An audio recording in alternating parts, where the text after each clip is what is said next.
లక్ష్మీచంద్ గారు,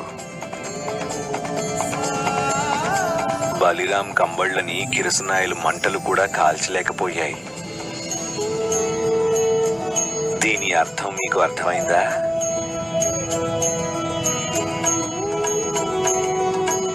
నిప్పుకి చెదలు పట్టవు లక్ష్మీచంద్ గారు. మనం ఎప్పుడైతే మన పనిని నిజాయితీతో మనసు పెట్టి చేస్తామో ఆ పనిని ఎవ్వరూ చెడగొట్టలేరు.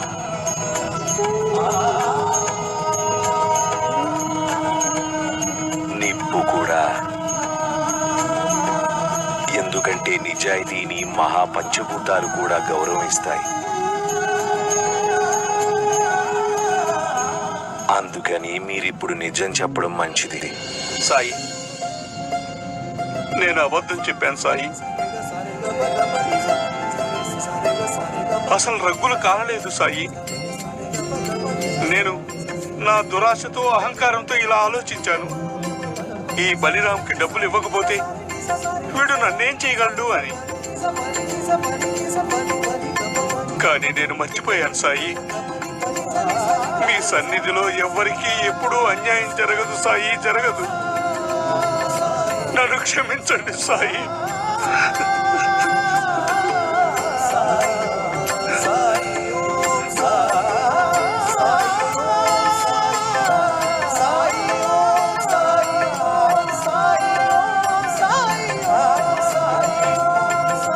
బలిరాం, ఇది నీ కష్టార్జితపు సొమ్ము.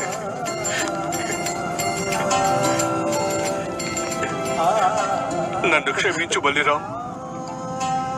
నేను చాలా పెద్ద తప్పు చేశాను.